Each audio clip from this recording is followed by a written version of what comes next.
Begin Podfix Network transmission. In 3, 2, 1. Whether you're fly fishing in a stream, getting those ankles wet, or deep in the ocean casting nets, fish nerds. Fish nerds. Fish nerds. It's a podcast. It is a podcast. Hello and welcome to the Fish Nerds, the show about fish, fishing, and eating fish. Show that's always interesting, usually funny, and mostly true. I'm Clay Groves, Chief Executive Fishing Nerd, Licensed Fishing Guide, your best friend, and I couldn't be happier to be here this evening or this afternoon or this morning, whatever time of day you are listening. Thank you so much for listening. Tonight on the podcast, we've got a big show. We've got Tim Bete, our effing essayist, and the Crappie Hippie are both here with their segment Lure Love. They're going to talk about Z-Man ElaZtech baits. They're having a good time with those, doing a little challenge. And we've got Tach Van Sickle from the Very Brady Podcast, a podcast all about the Brady Bunch. And what does that have to do with fish? You're going to have to find out when you get onto the fish in the news. So let's not waste any time today. I want to get right into the show tonight because it is so much fun. So let's get to Lure Love right now. Lure love, I can't get enough. Got a space in my tackle box, just got to fill it up. Lure love, I can't ever stop. Don't got a basement, got an underground tackle shop. Welcome to Lure Love, where our motto is why buy one lure when you can buy 103. I'm Tim Bete, and I'm here with a Crappie Hippie, John King, who is the owner of Glasswater Angling, maker of lead-free fishing tackle. How are you, John? Hey, I'm doing great, Tim, and hello to Fish Nerd Nation. John, you remember in our last episode, we had talked about how to clean old lures with WD-40, and I told you how frustrated I was trying to remove hooks and split rings from hard baits. And I always thought it was me, that it was user error, but you shared with me that you used those split ring pliers made by Xuron Corporation. It's Xuron, Xuron, and they have blue handles on them. And since you had put together thousands and thousands of lures, I thought, well, I should buy a pair of these and test them out. And guess what? It wasn't user error at all. I just had a really bad pair of cheap split ring pliers that didn't work. And these Xurons were amazing. Well, I'm glad I was able to, turn you on to them. I'm surprised they don't do more marketing to fishers, but it's okay, man, because I did the same thing. I bought cheaper ones and, you lose out in the long run because they were such a hassle to use. Price is only one factor. Value, that's the smart way to spend your money. I installed new split rings and hooks on about 20 lures that I had painted, and I removed hooks from about 20 old lures in just about an hour, and they were excellent. The difference is the Xuron pliers have a longer tooth to separate that split ring. It creates a bigger gap than my old pliers, so it's much easier to use. And you can get them on Amazon for just 16 clams. I mean, it's really very affordable. Oh yeah, they're not, not a terribly expensive tool, especially when you compare them to tools you would use in other trades. And their design, their engineering is just superior. That's the way it is. And that's a factor of value. I mean, when you work easily, and more efficiently with a well-designed tool, you just plain get more work done and you're happier doing it and the work comes out better. Yeah. So thanks for teaching me about those. That's one of the things I really love about the Fish Nerds podcast is that Clay Groves and all of the Fish Nerds correspondents are all about testing, researching, continuing to learn more. And, we're always curious about new techniques and products. And the Facebook group, it always has great discussions about those where people are saying, hey, what do you think about this lure, this rod and reel, and getting good feedback. But I have to be honest with you, John, when I first joined the Fish Nerds Facebook group, I didn't know anything about the environmental impact of fishing with lead, jig heads, and weights. And I was glad that I was able to learn from people like you and Doc Martin and others. And like most anglers, I care about the environment. I just didn't know much about lead and I didn't think about it. I'd always used it. And as I looked at some of the research, there are millions of pounds of it used in hunting and fishing and shooting sports that wind up in the environment every year. And it doesn't really have any known biological benefit to anybody. It's a detriment. And in other products like gasoline, paint, pesticides, we've eliminated it, which is a good thing.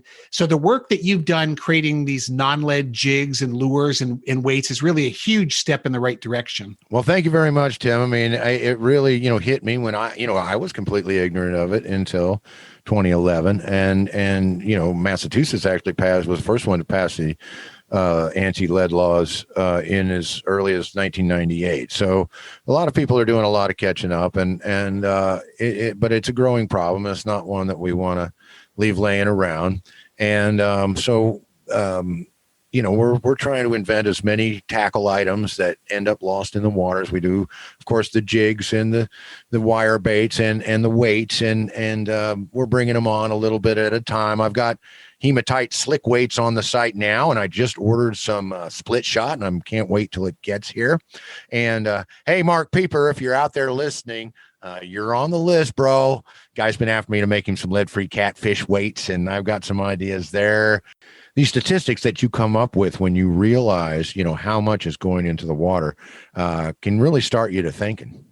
Yeah, and as I thought more about the environment, my philosophy is pretty simple. If we can make lures and other tackle that are more friendly to the environment, and they're effective catching fish, and the price is similar to the alternatives, why wouldn't we want to use them?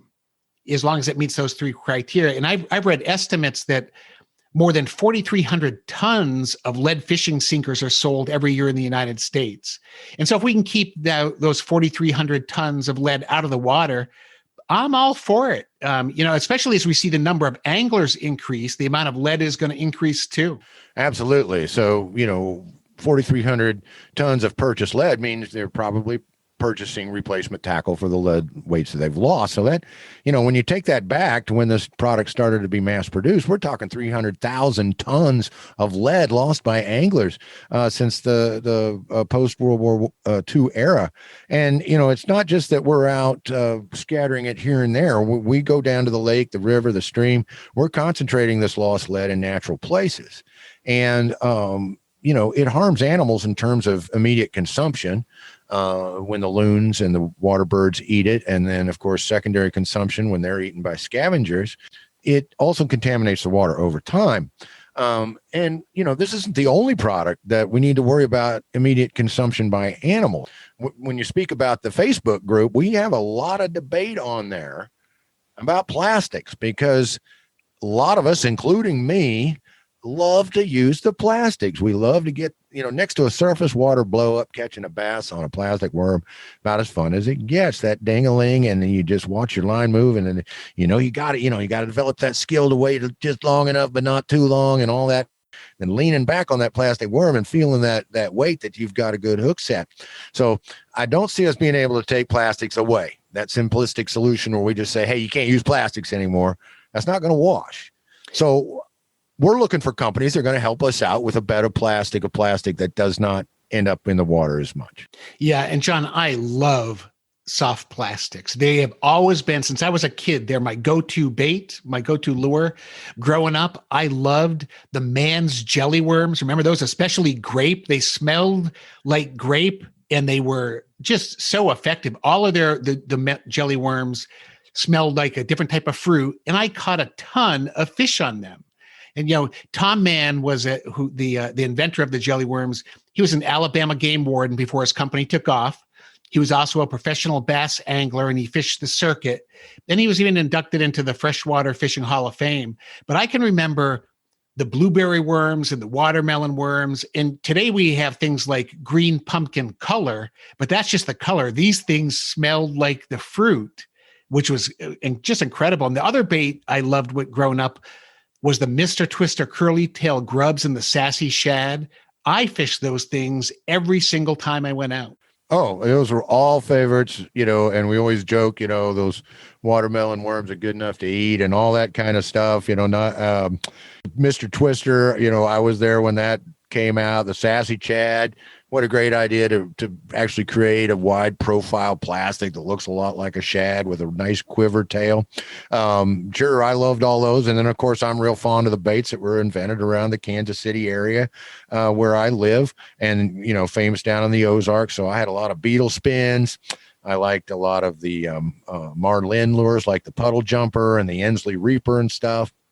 But, the first guy to come out with some plastics was Nick Cream, and he invented the plastic worm about 70 years ago. And of course, Cream brand is still around, still an excellent brand of plastics. But, he started out with vinyls, plastic, oils, pigments, and most of the baits today use a similar or the same sort of idea, polyvinyl chloride, which is PVC, to make their soft plastics. Now, you all have heard of plastisol, and that's a suspension of polyvinyl chloride. A suspension is a fluid that contains solid particles. Anyway, this stuff works very well to create soft baits, as we all well know. Yeah, and John, similar to the way that I learned about the negative impact of lead, is I've learned more about the plastisol used to make most soft plastics.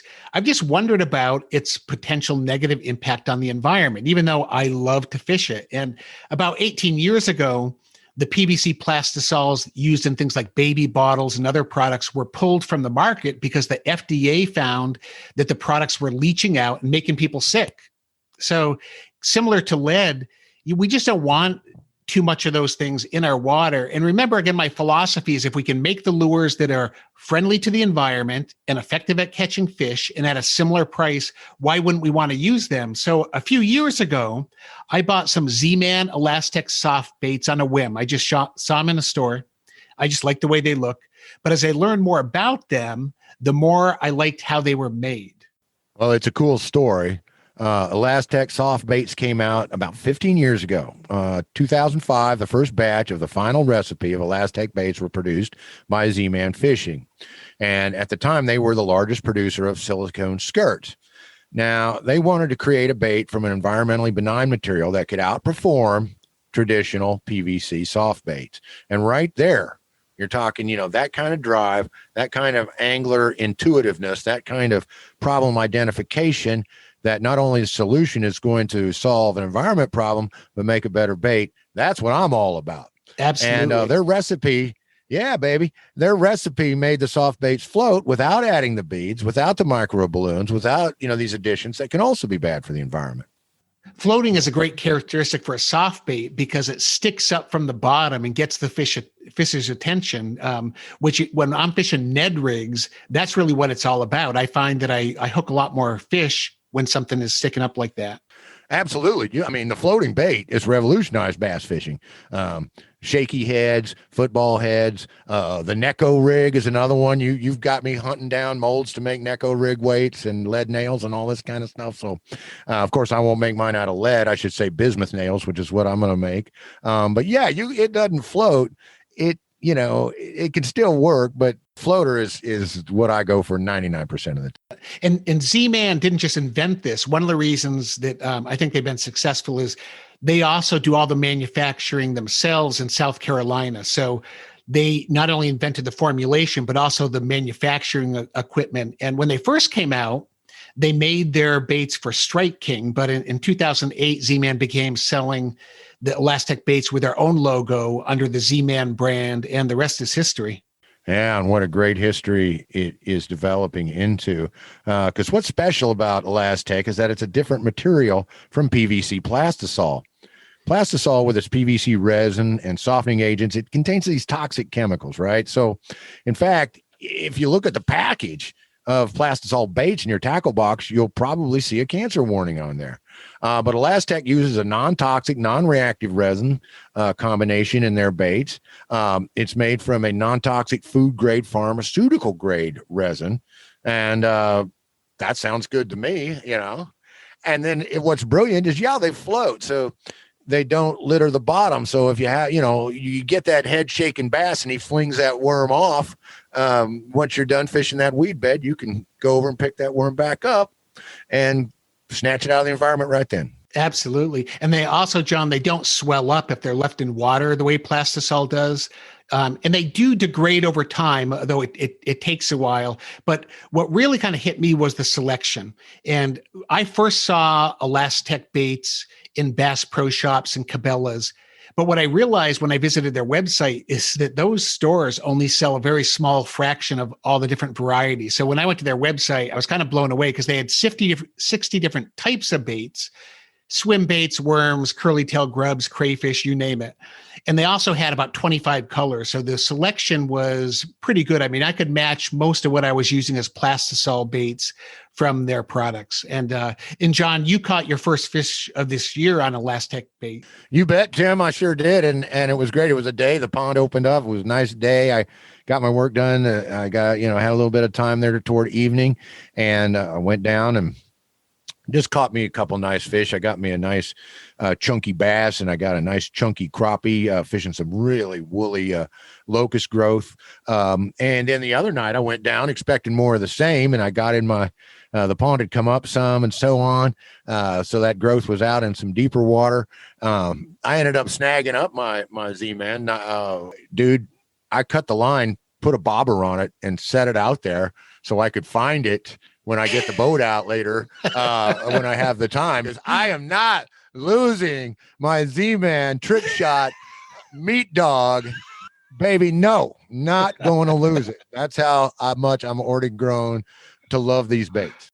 One of the things that I decided to do this year is I really want to test these things out, because I think if a company is doing things that are good baits and they're environmentally friendly, I think we need to really put them through the tests to make sure that they're effective, and then start to use them, as much as we can. So this year, I plan to only fish ElaZtech baits when I fish soft baits, which is, as I said, is pretty often.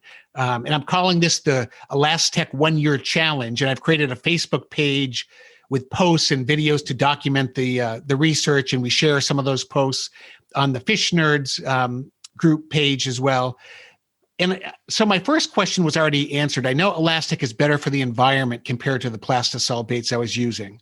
And as I said, I had a lot of plastisol baits. So my two big questions for this year are, first, how effective are these at catching fish? And both of us are going to keep logs this year of all the fish we catch on Z-Man baits. Absolutely. We're going to keep logs on it. And frankly, I don't think there's going to be any problem there as far as catching fish.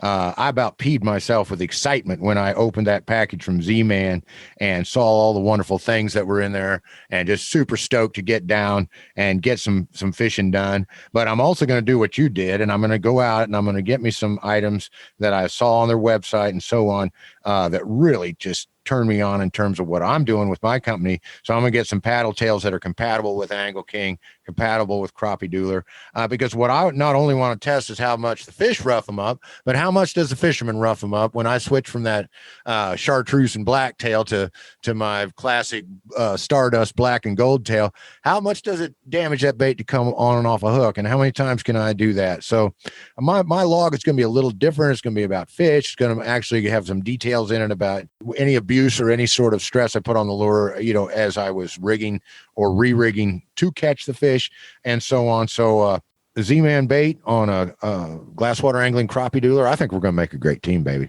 I think we're going to make a great team. Yeah, I think that's going to be good. And that kind of relates to my second question is, how cost effective is ElaZtech compared to traditional soft baits? Because if they're way more expensive, I know a lot of people aren't going to use them. I don't like to buy things that are significantly more expensive.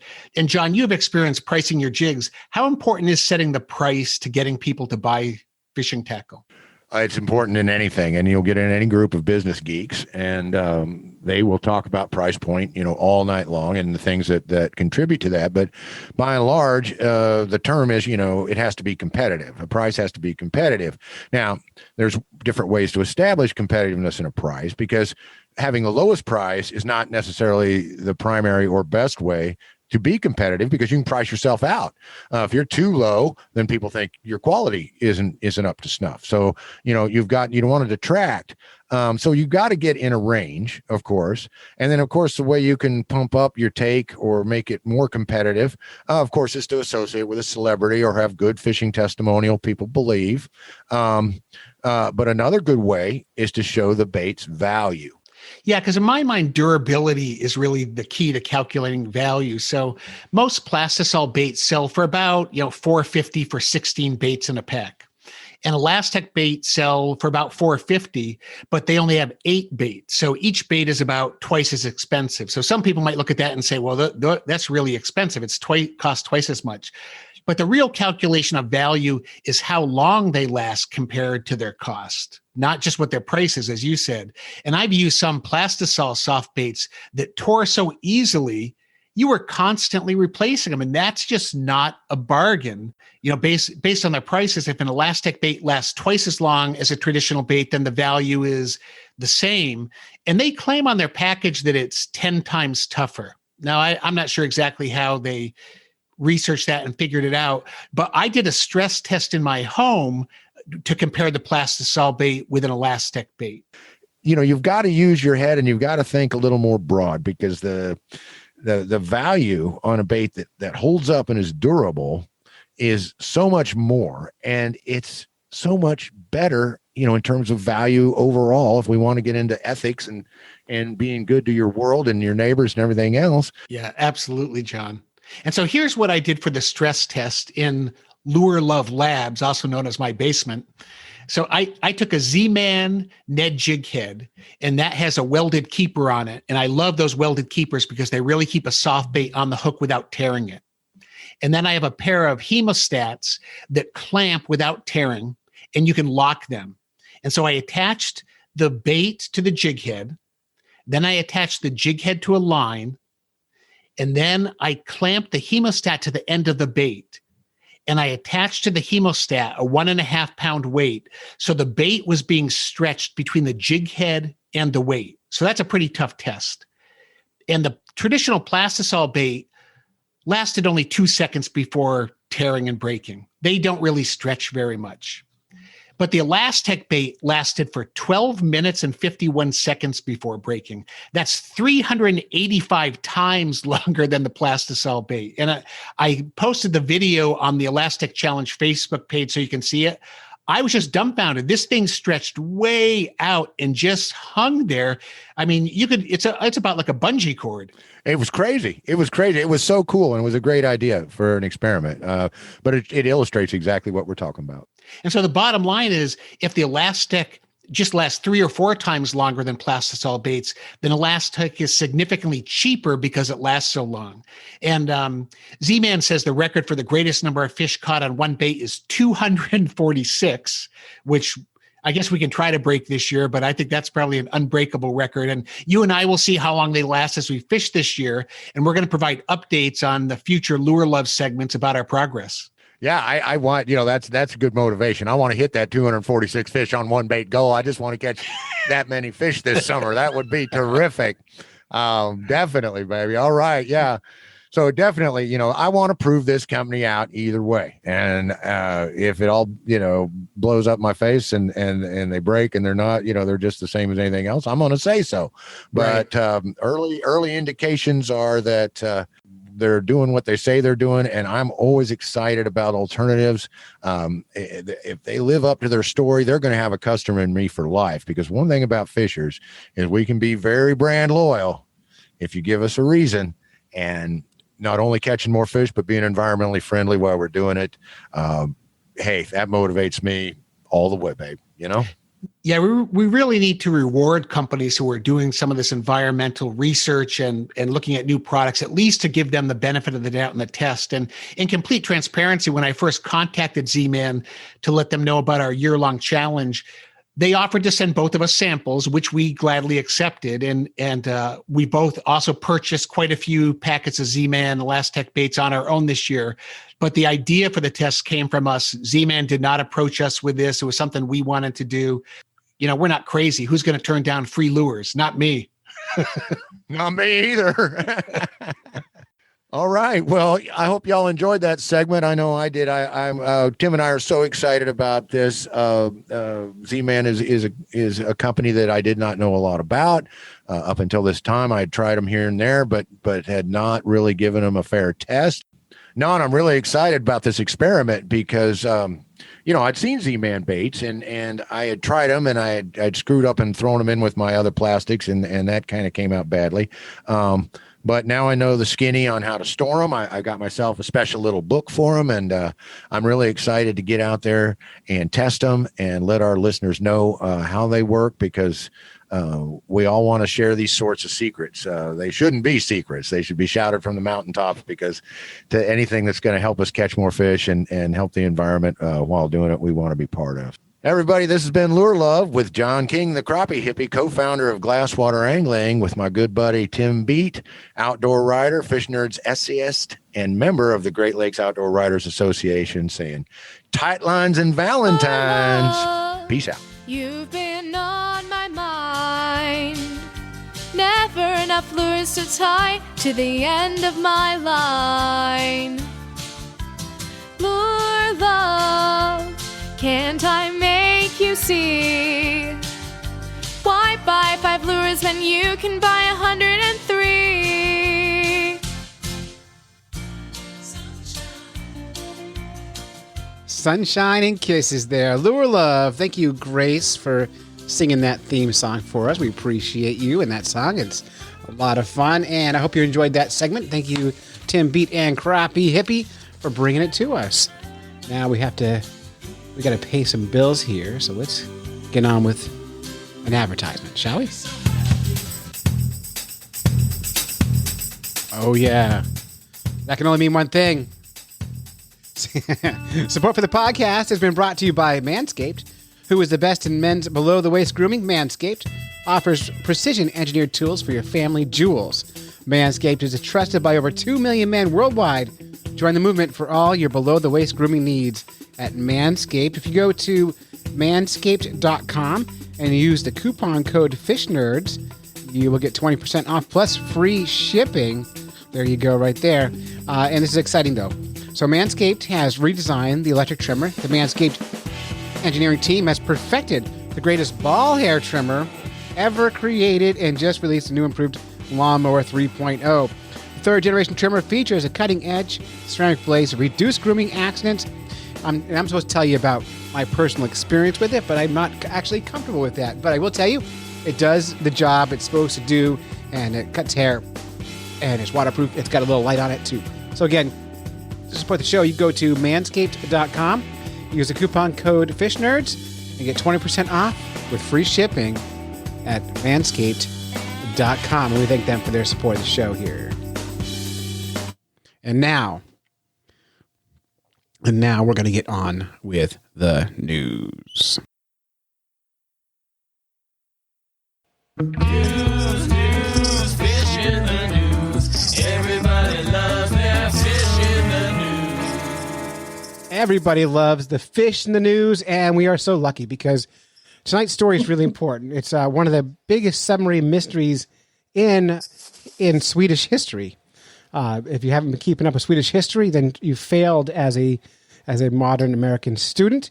But for 15 years, Sweden spent time trying to chase down enemy submarines, and they found out later it was just fish farts they were chasing. So I thought we'd do today is get an expert on two things here on the show for you. We've got an expert on submarines and an expert on farts. So we're joined by Tach Van Sickle. I hope I said it right. And Tach is the host and founder of a Very Brady Podcast, where every week he watches one Brady Bunch episodes and takes it apart piece by piece. And the more I listen to that show, by the way, the more I find Alice attractive. I'm going to just say that out loud. I'm not embarrassed by it. I'm okay with it.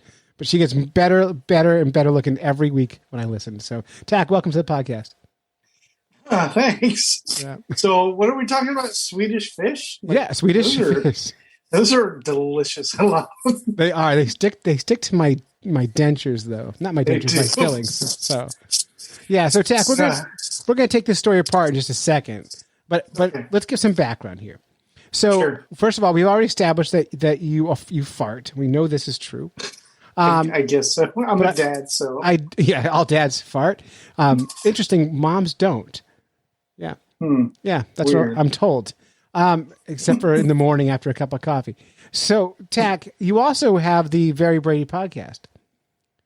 I do. I have a co-host as well, Jimmy Klein, and the two of us break the bunch down one episode at a time. Yeah, and I've been on there. You have been on there, and you still are one of the funniest guests I've ever had. Really? Such a good time. Yeah, it's such a blast when you're on. That's because I love the Brady Bunch so much. And you, Tach, I love you too. And you had Doc Martin on.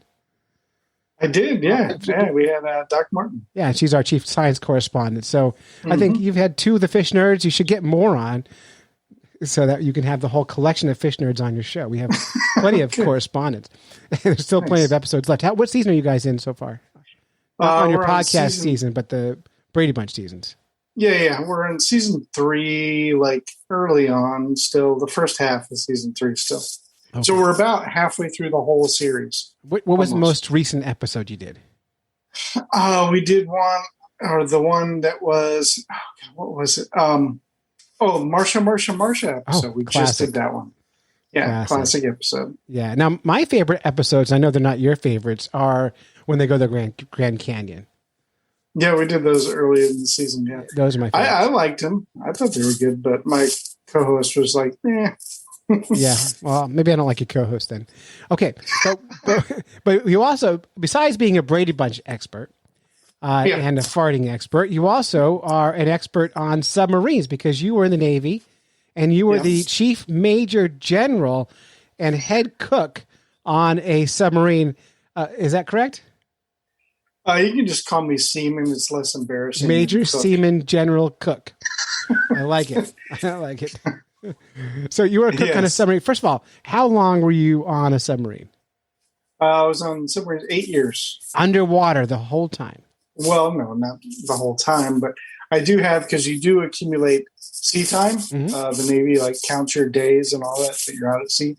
And out of the 8 years, it was about 5.5 years at sea. That's a long time. Maybe it's 4.5 years. I forget, but something like that.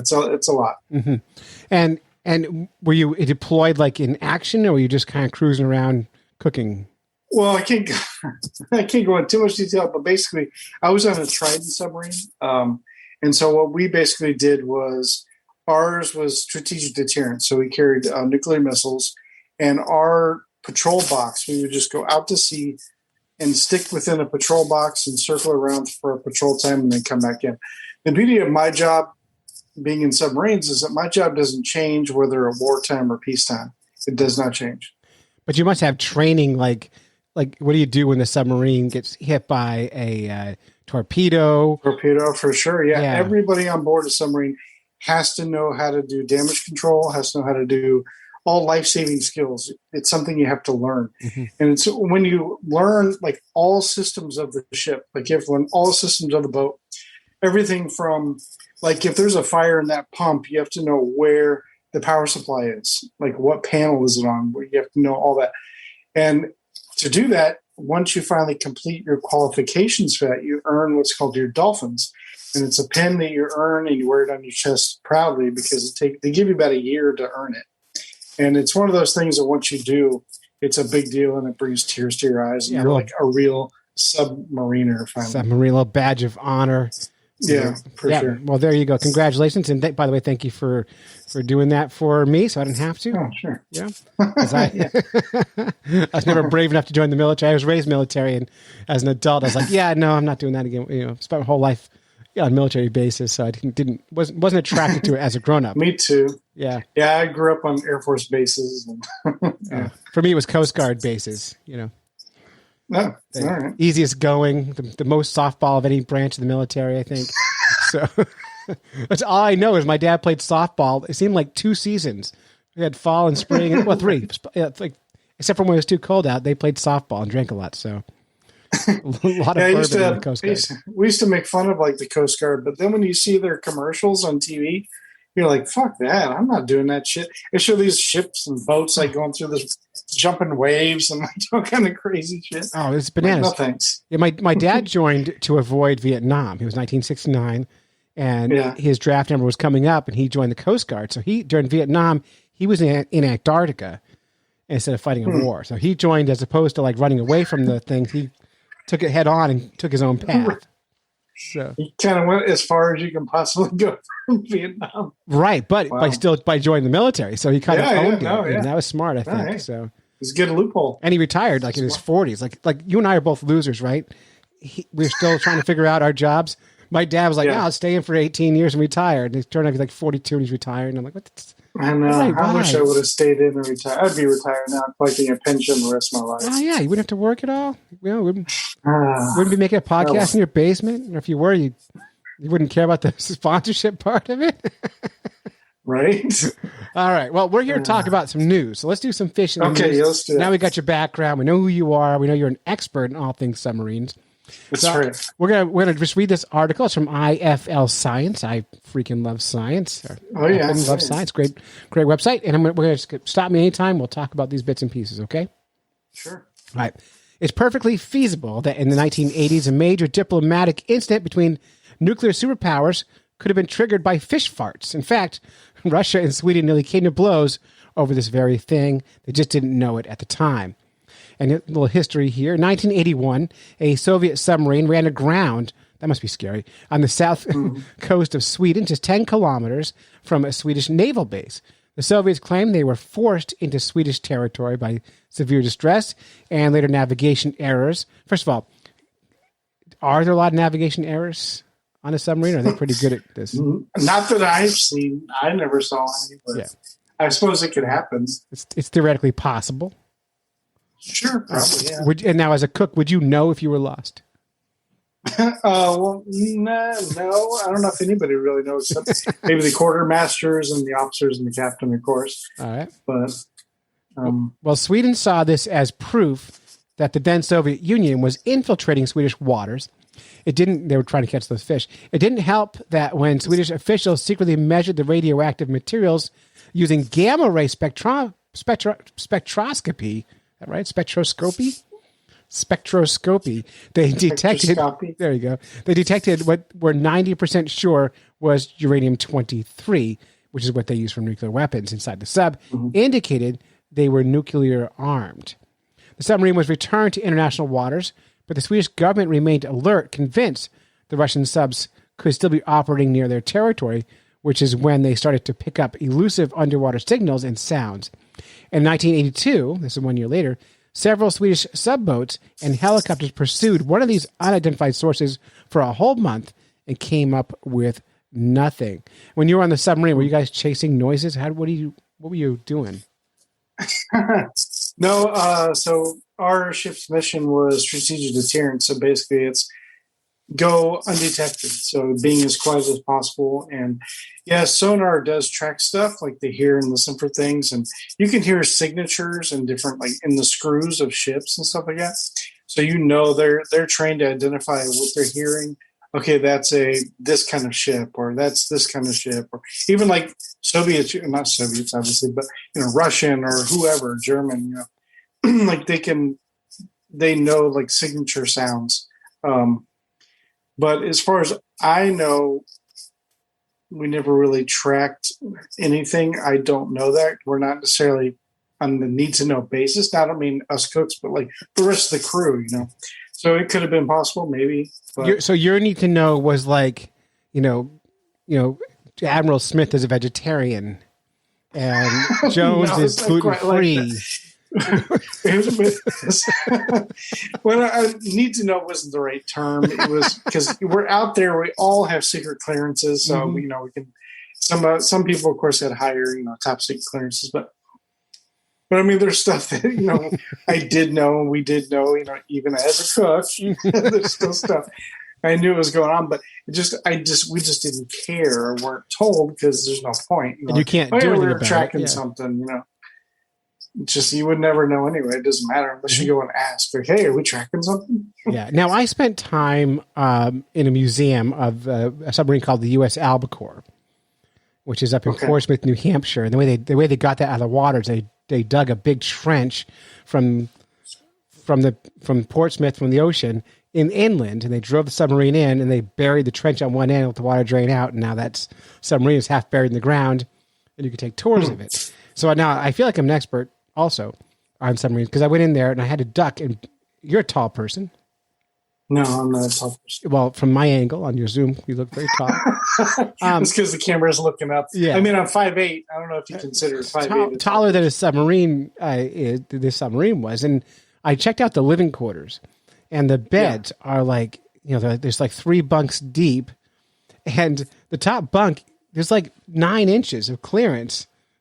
If you were to squeeze in there, did you sleep in those bunks like that? Yeah, for sure. And did you ever like wake up and just sit up and bunk your head? Or, like, no, because you got kind of used to it. But well, okay, kind of funny story. When we go out to sea on patrol, we're gone for say up to 90 days. We're gone, and so a lot of guys will do their patrol haircuts, basically just completely shaving their heads, even like bicking their heads, just so I don't have to worry about hair and brushing and all that kind of stuff. So, and when you do that, I don't know if you're aware, but hair provides several functions, one of which is feelers. So a lot of guys will hit their heads on shit all the freaking time. I'm sorry, I don't mean to be cursing on your show. I don't remember. This is your show now. This is sailor talk. So, yeah, that's right. We're talking sailors. Mm-hmm. So there was a lot of like early on in patrols, a lot of patrol stitches from guys hitting their heads. But no, you get kind of used to it. And let me tell you what, too. When you sleeping in those racks is what we call them, because they were so comfortable. Like, because you're like in a little nook and cranny, in a little nook. You got your curtain, you shut it. It's pitch black in there. And they have also a little fan that's like right there. And you can turn it to where it blows right on you.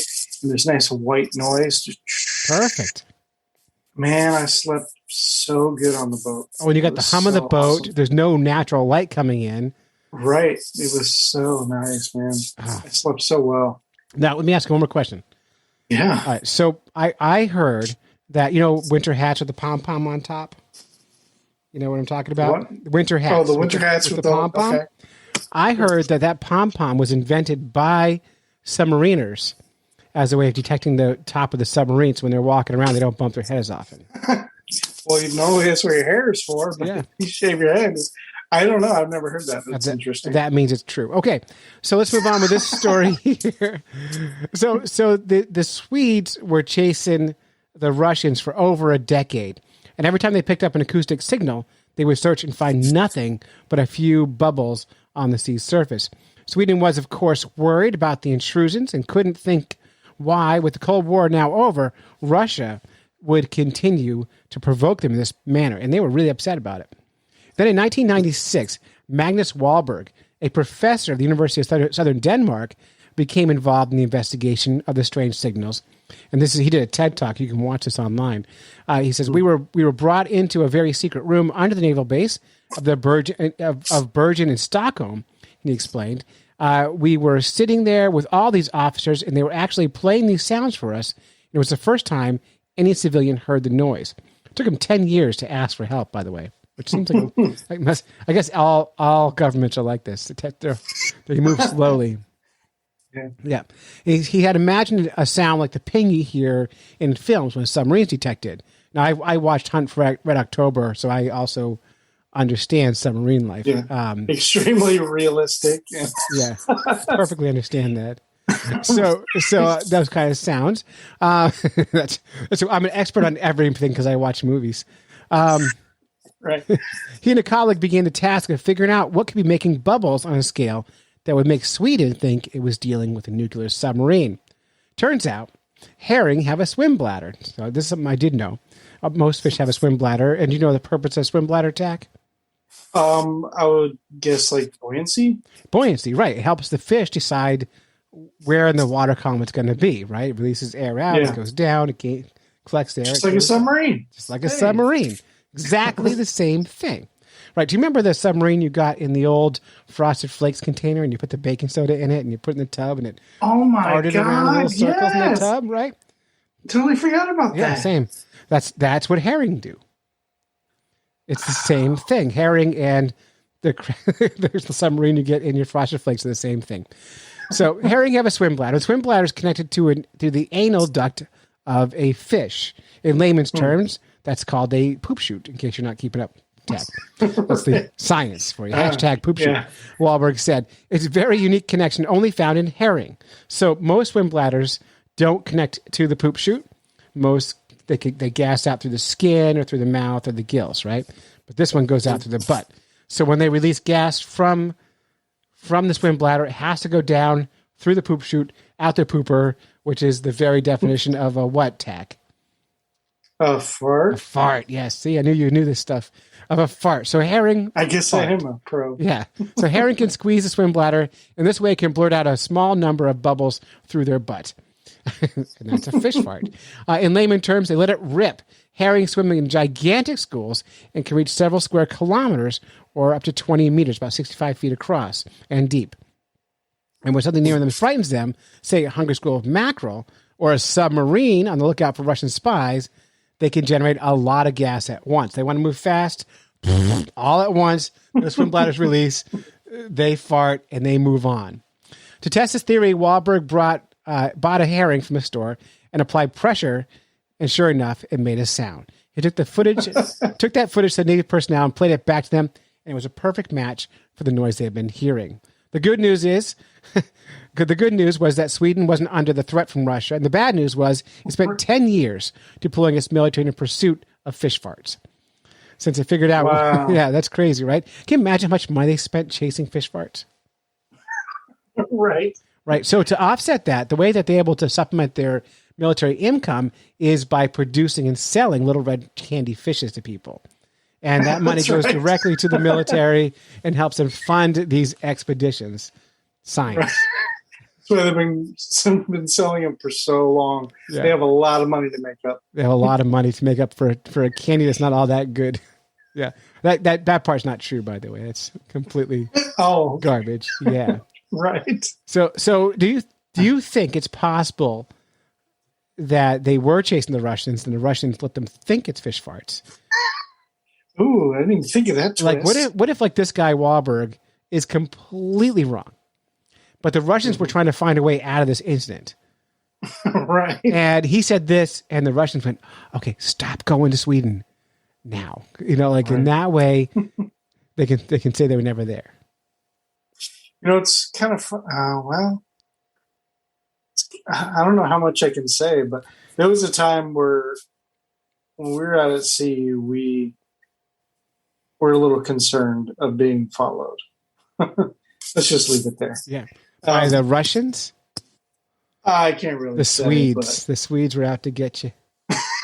Well, it definitely was not the Swedes. Now, do all countries have submarines? No. I imagine not very popular.